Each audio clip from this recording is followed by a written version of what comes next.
Bonjour à tous, bienvenue dans Bonjour chez vous. On est très heureux d'être avec vous aujourd'hui encore et on va voir où est Dieu dans ton agenda. Eh bien oui, pour certains, il y a une routine qui s'est installée et vos temps avec Dieu sont réglés comme une montre suisse. Pour d'autres, c'est plus difficile et pour certains encore, un emploi du temps trop chargé prend toujours la place de Dieu dans votre vie. Eh bien aujourd'hui, on va vous donner des conseils, on va vous aider à retrouver une place dans votre agenda pour ces temps avec le Seigneur. Et aujourd'hui, je suis avec Aurélie et notre invité de la semaine, si vous n'étiez pas avec nous hier, sachez que nous avons avec nous le plaisir d'avoir le pasteur Marcelo Tunassi. Bonjour pasteur Marcelo. Bonjour. Encore une fois, un plaisir de vous avoir avec nous. Merci. Hier, vous nous avez grandement édifiés, vraiment, très belle rubrique. Et aujourd'hui, on continue sur notre belle lancée pour cette semaine. Vous allez faire une rubrique famille et on parle de gestion du temps. Aujourd'hui, vous allez nous dire comment trouver du temps pour sa famille dans nos agendas bien chargés, c'est ça? Oui, parce que si Dieu peut trouver le temps pour la famille, nous devons trouver le temps pour la famille. Lorsque la famille d'Adam et Ève n'allait pas bien, Dieu est allé même voir Caïn, qui voulait tuer son frère. Tel il est, tel nous sommes. Si Dieu a le temps pour mon père, mes enfants, ma femme, je dois avoir le temps pour eux. Parce que nous sommes faits à sa ressemblance et à son image. Ne pas s'occuper de sa famille, ce n'est plus refléter Dieu. Et c'est pas une introduction que vous nous faites déjà, un enseignement. On a déjà lâché la bombe. Franchement, si vous hésitiez à suivre l'émission au complet, vous êtes obligés là, parce que vous nous avez vraiment mis l'eau à la bouche. C'est tellement vrai ce que vous dites. Et c'est ça, aujourd'hui, on va parler de cette gestion du temps. On a des emplois du temps de plus en plus chargés. On vit dans une société à 200 km/h. Il faut en faire toujours plus. Et peut-être vous nous écoutez, vous êtes essoufflés juste par votre emploi du temps. Et on va vous aider aujourd'hui. On va trouver des solutions. Vous allez voir que c'est possible de laisser du temps pour notre famille, de laisser du temps pour Dieu, tout en faisant ce qu'on a à faire. Et on commence avec toi, Aurélie, dans la pensée du jour.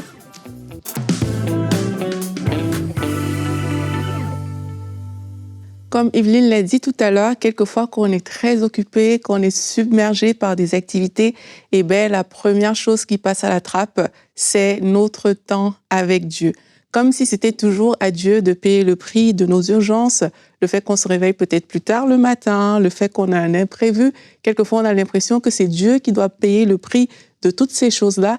Et on a aussi l'excuse du temps. Le temps, c'est un grand alibi qu'on utilise pour plusieurs choses et on se rend compte qu'il n'y a pas toujours le temps pour Dieu.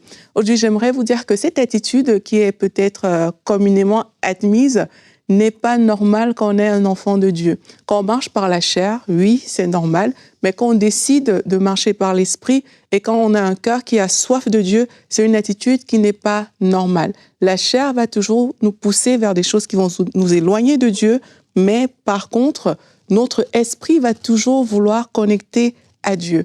Et c'est à nous de choisir de faire de Dieu une priorité parce que naturellement, c'est pas Dieu qui va s'imposer comme priorité dans notre vie. La Bible nous dit dans Matthieu 6 au verset 21 que là où est ton trésor, là aussi sera ton cœur. Et j'ai envie de vous dire ce matin, là où est ton trésor, là aussi seront tes motivations, là aussi seront tes intérêts et là aussi sera ton temps. Donc de la même manière que vous vous sentirez attristé si quelqu'un ne prend pas du temps avec vous, si quelqu'un ne vous relègue toujours au second plan, mais de la même manière, parce que Dieu est relationnel, il veut passer du temps avec nous. De la même manière, on peut attrister le Saint-Esprit si on ne prend pas du temps exprès pour vraiment faire la place à Dieu. Et il ne faut pas qu'on se trompe nous-mêmes, parce qu'on voit dans la parole de Dieu que toutes les personnes qui ont marché avec Dieu, qui aimaient Dieu, passaient du temps avec Dieu. C'était pas juste des choses au pif et au hasard, c'est des personnes qui passaient du temps.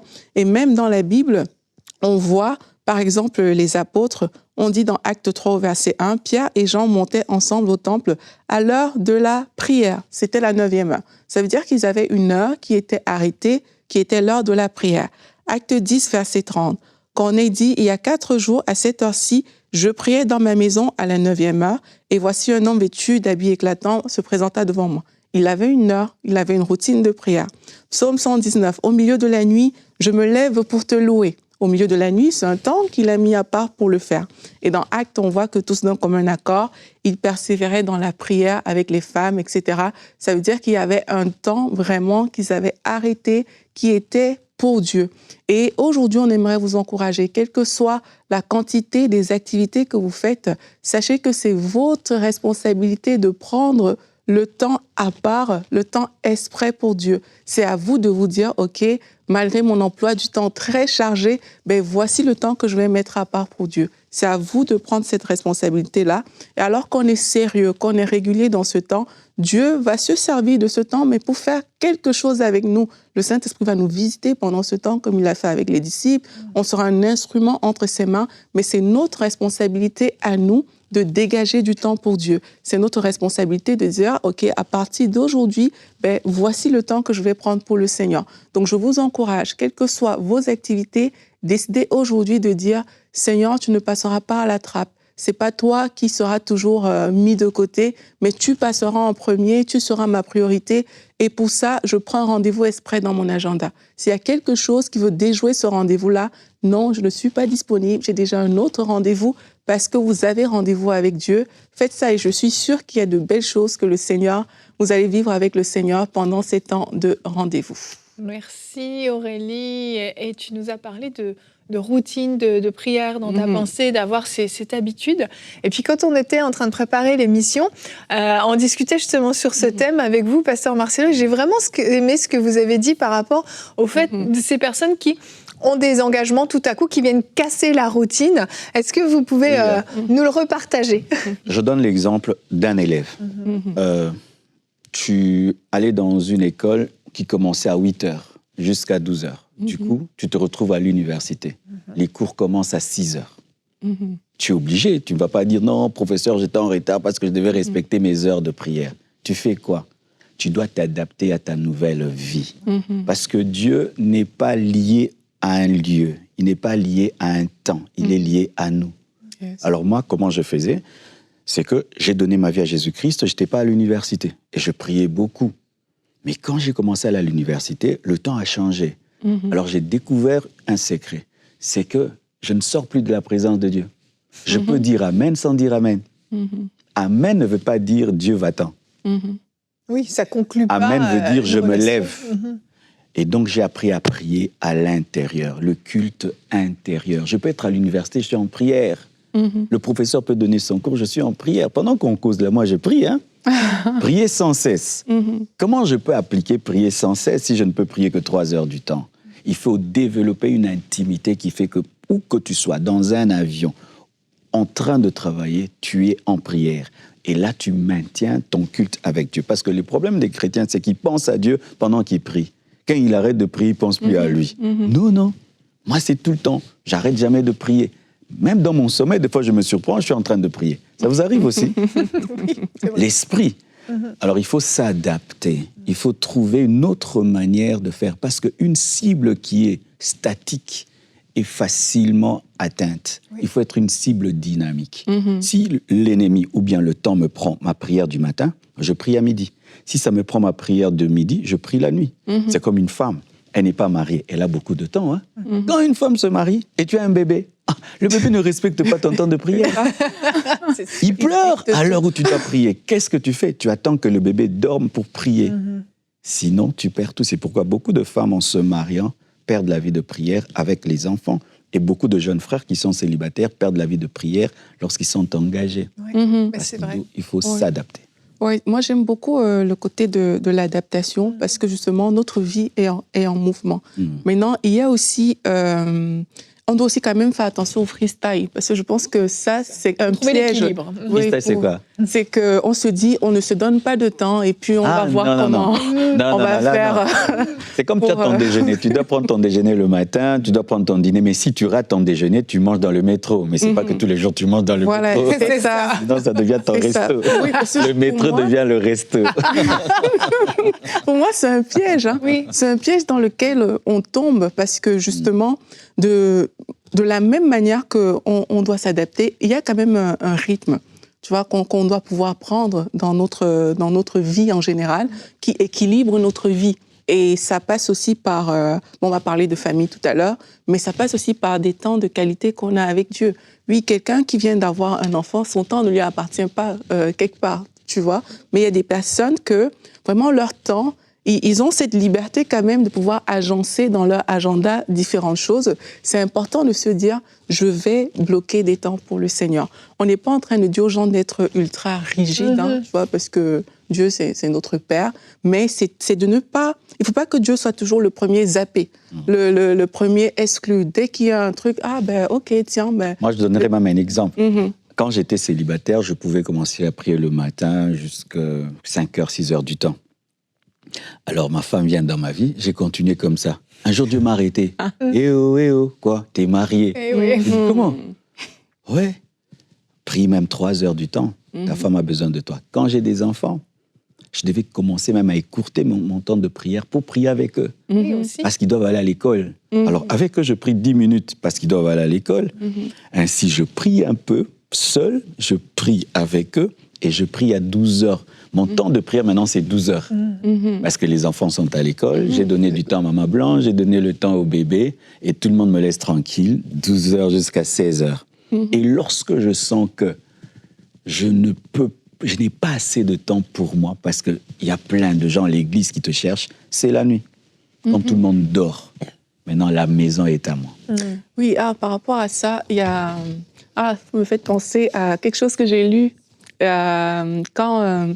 un moment, on vient dire à Jésus que Lazare est mort et tout. Et puis la Bible dit qu'il voulait aller prier.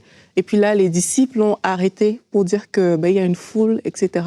Et il multiplie les pains. Et quand il a fini de faire la multiplication, il a dit aux disciples d'aller en premier. Et là, il a quand même laissé les disciples pour aller prier. Et puis il les a rattrapés. Là, c'est au moment où il marche sur l'eau pour les rattraper. Jésus créait tout le temps pour chercher Dieu, parce qu'il était tout le temps pressé par pressé par la foule. Et même certains perdent la vie de prière lorsque leur ministère devient grand. Aussi, oui. Oui. Parce que tu deviens très, très occupé, sollicité. Moi, dès que j'ouvre mon téléphone, c'est fini. Oui, parce que donc, je l'ouvre. Donc, il faut, ça, j'en parlerai même, le téléphone aujourd'hui. Ce n'est même pas des fois même les occupations, c'est le téléphone qui prend le temps de Dieu, même de la Bible. On ne se réveille plus sur la Bible. Facebook, WhatsApp. Avant de dormir, on consulte nos mails, on consulte les téléphones. Donc, on dort avec WhatsApp, YouTube et Facebook. Tellement. Ça, c'est vrai. Hein. Tellement vrai. Tellement vrai. Vas-y Aurélie, moi je vous écoute. Je suis spectatrice aujourd'hui, allez-y, vous m'édifiez. Non, mais ce que j'ai trop aimé... Je sens que vous êtes zélés tous les deux. Je vous écoute, allez-y. Quand j'ai lu ça, c'est qu'à la fin, on voit quand même que Jésus il rejoint les disciples. Quelqu'un va se dire, je vais zapper mon temps de prière pour vaquer à X ou Y occupation, sinon je serai en retard. Mais lui, on voit quand même qu'il a réussi par un autre moyen, un moyen surnaturel, de rejoindre les disciples dans la barque. Donc au final, il n'a pas eu de retard. Et le temps qu'on ne veut pas donner à Dieu parce qu'on est occupé à 1 million de choses, en fait, on ne réalise pas que pendant qu'on serait dans ce temps avec Dieu, il y a des choses surnaturelles qui nous montreraient. Le chemin pourrait être différent. Eux, ils ont pris le bateau. Lui, il a marché sur l'eau. Il y a des choses qui vont se passer dans le temps avec Dieu que quand on néglige, on ne va pas vivre. Donc, c'est jamais une option de juste laisser Dieu de côté parce qu'on est trop occupé. Et même dans la Bible, si on parle d'un homme qui priait 3 fois, c'est un homme élevé, Daniel. Malgré qu'il était très occupé, il avait une routine de prière. Matin, midi, soir, mais il était un homme élevé parce que beaucoup disent « j'ai trop de responsabilités, je suis très occupé ». Mais Daniel le Grand avait le temps de prier 3 fois, de sorte même que ses ennemis le savaient et l'ont piégé au travers de sa routine. Exact. Bon, franchement, moi, je suis super édifiée par tout ce que vous partagez et je vais glisser le verset du jour avant de passer à la rubrique famille, parce que le verset du jour nous parle de ce zèle, le psaume 34 au verset 9. « Sentez et voyez combien l'Éternel est bon. Heureux l'homme qui cherche en lui son refuge. » Ce verset a simplement pour but d'allumer cette soif, ce désir en fait de vouloir passer du temps avec Dieu. Quand on se connecte avec lui, on sent et on voit combien l'Éternel est bon. Et on en a parlé de ce défi d'agenda et vous en avez glissé un mot par rapport à cette gestion de la famille aussi. Il y a des réalités. Quand on est marié, on a des enfants, il y a une réalité et notre famille ne doit pas être mise de côté. Donc on va enchaîner avec la rubrique famille.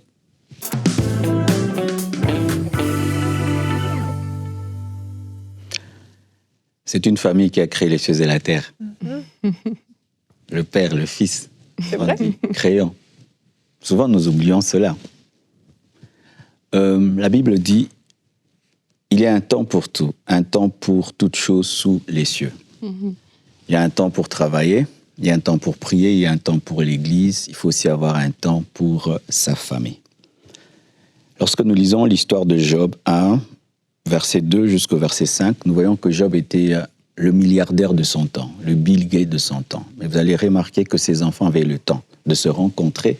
Il avait le temps de faire des sacrifices pour ses enfants. Le milliardaire Job, qui avait des bœufs, des chameaux, aujourd'hui on dirait des voitures, des maisons, des multinationales, avait le temps pour ses enfants. Job était un père de famille équilibré qui avait le temps pour craindre Dieu et un temps pour ses enfants.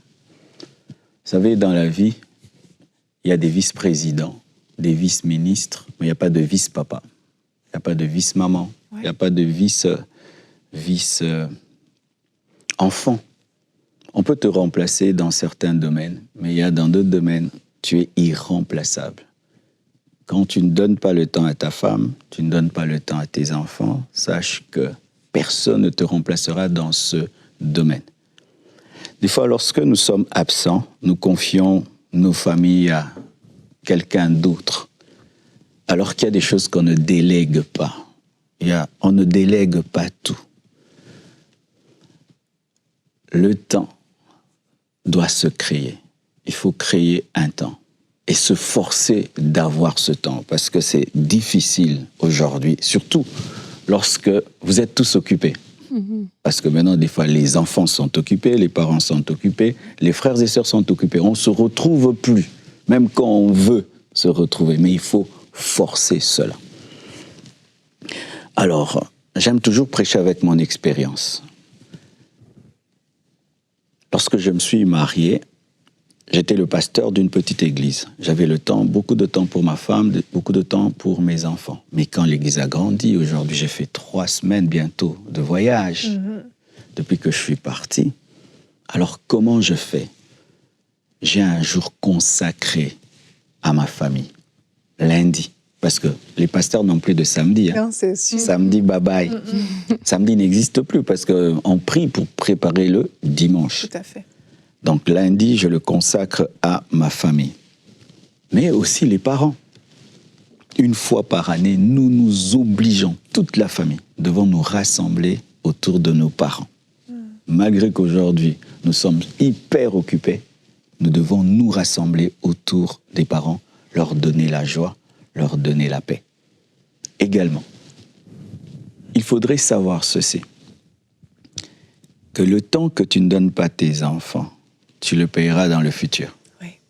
Comment? Eux aussi ne te donneront pas le temps.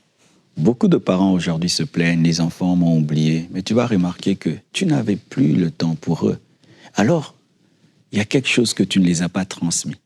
La capacité de créer le temps pour quelqu'un qu'on aime. Et demain, eux aussi seront incapables de créer le temps. Même s'ils t'aiment, ils vont t'aimer à distance. Une autre chose. Comment alors je peux avoir le temps pour travailler, étudier, prier, jeûner, avoir le temps pour mes enfants? Il faut jongler. Il y avait une image que j'avais préparée, je voulais vous montrer un jongleur. Qu'est-ce qui se passe?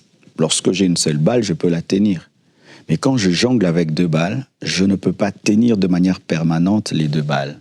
Et quand ça devient 3, 4, donc je touche un peu. C'est ça. Si tu veux avoir le temps pour la famille, tu dois être un jongleur. Comme là, vous avez une émission. Vous êtes en train de jongler. Là, vous tenez l'émission. Après, vous allez lâcher l'émission. Vous allez tenir votre mari. Après, vous allez lâcher votre mari. Vous allez tenir vos enfants. Et puis, vous allez lâcher. Puis, vous allez aller prier. Vous allez lâcher. Et puis, votre Bible. Vous allez lâcher. Et puis, vous allez vous reposer.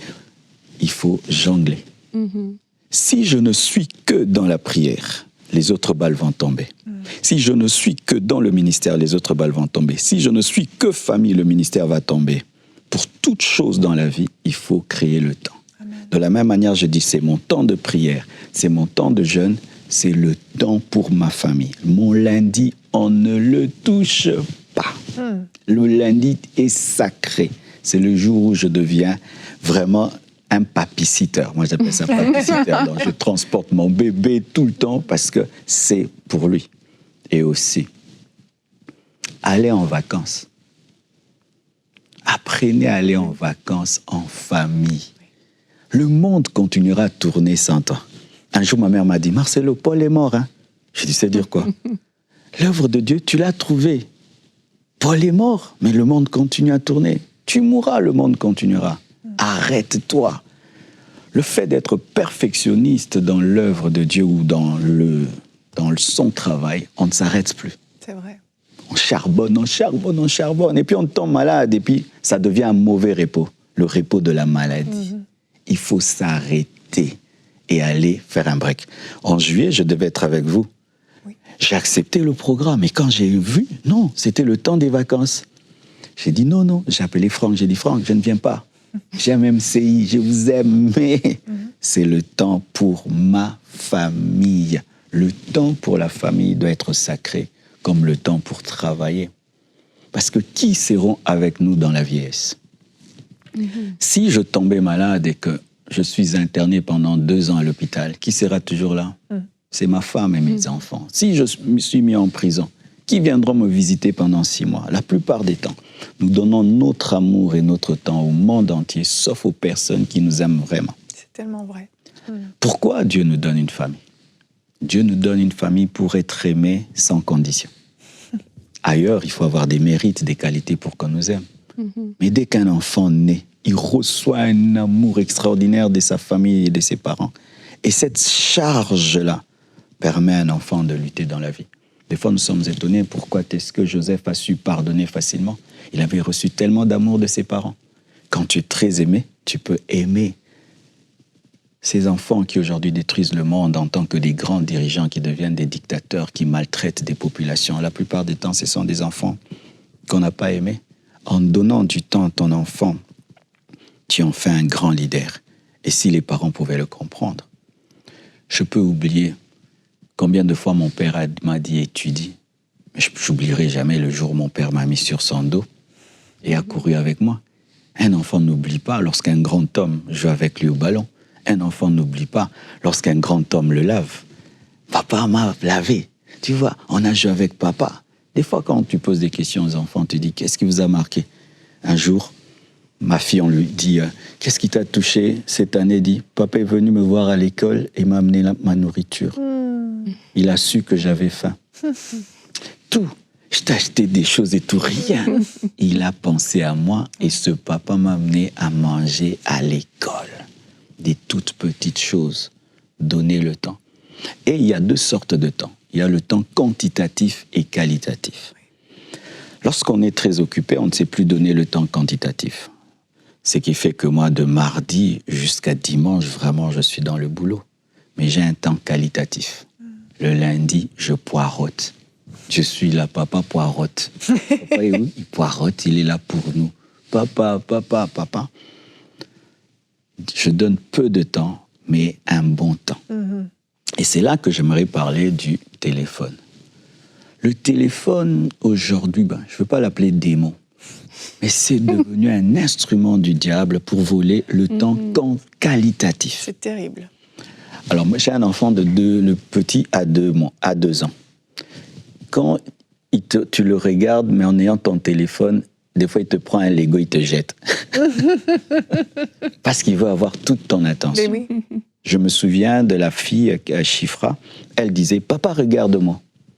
Parce que c'est un œil sur ton téléphone et l'autre qui regarde l'enfant. Ouais. Et on n'est pas totalement concentré sur nos femmes, nos époux, nos épouses, nos enfants. Un couple ou une famille qui veut se donner du temps doit se discipliner par rapport au téléphone. Quand on est à table, on dépose les téléphones. Dire aux enfants de quitter leur chambre pour aller causer. Aujourd'hui, les enfants vivent dans les chambres. Si tu as le Wi-Fi, il a sa tablette, il a tous ses amis sur Internet, il vous oublie. Sortez, venez, on va parler. Que c'est pitoyable aujourd'hui de voir des familles qui, entre guillemets, se donnent du temps, mais qui ne sont pas là. Chacun est en train de regarder quelque chose et ils ne sont pas là. Terrible. Le téléphone. Le téléphone est devenu une idole. Le téléphone est devenu un dieu. qui est en train de massacrer les familles. Et si déjà ton enfant étant à côté de toi ne te donne plus son regard et on ne leur donne plus le regard, alors si l'enfant voyage pour étudier, c'est perdu, c'est fini. Oui. Alors il faut le courir derrière. Mais tu m'as pas appelé, t'es où? Parce que déjà le téléphone nous amène à vivre sans le regard de nos proches. C'est pourquoi il faut se discipliner. Téléphone à côté, regarder. Et tu vas te rendre compte que l'enfant fait des prouesses devant toi et il aimerait que tu l'acclames, surtout un petit enfant. Oui. Pour toute nouvelle chose, il te regarde pour que tu l'acclames et tu te rends compte que tu as raté tellement de choses en étant concentré sur ton téléphone. Un dessinateur a fait un dessin qui m'a vraiment interpellé. On a demandé à l'enfant de dessiner ses parents. Vous savez ce qu'il a dessiné? Des parents avec des têtes d'iPhone. Aïe, aïe, aïe. Parce qu'à longueur de temps, c'est tout ce qu'il voit. Papa avec une tête d'iPhone, maman avec une tête de Samsung, et lui, il est normal. Donc, j'ai des parents iPhone, des parents Samsung. Aïe, aïe, aïe. Donc, donner le temps à sa famille est primordial, autant que gagner les âmes et le monde entier. Celui qui ne prend pas soin des siens est pire qu'un infidèle.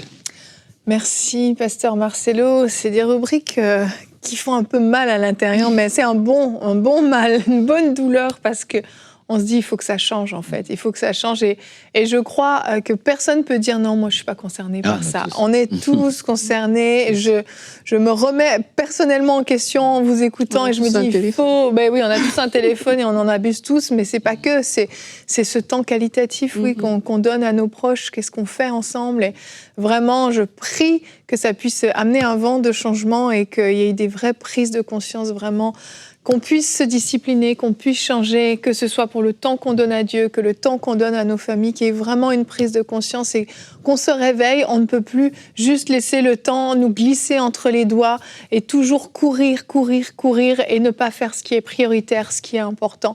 Ce temps qu'on passe avec Dieu, c'est pour nous premièrement. C'est pas pour lui qu'on le fait, c'est pour nous. Et ce temps qu'on passe avec nos familles, c'est pour les membres de nos familles, ceux qu'on aime le plus, ceux qui sont les plus précieux, ils doivent être la priorité. Merci beaucoup pour cette rubrique qui fait mal, mais qui fera du bien.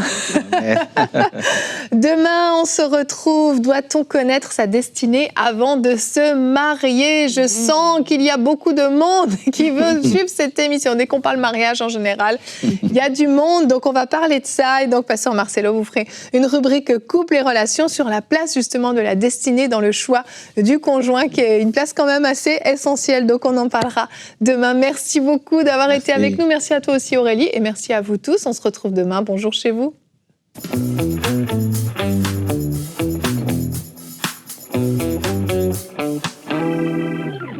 Il y a quelques semaines, j'ai reçu les témoignages étonnants d'un homme qui était musulman et qui, voulant étudier la technologie 3D qu'on utilise dans nos émissions, est tombé sur l'émission Prière inspirée.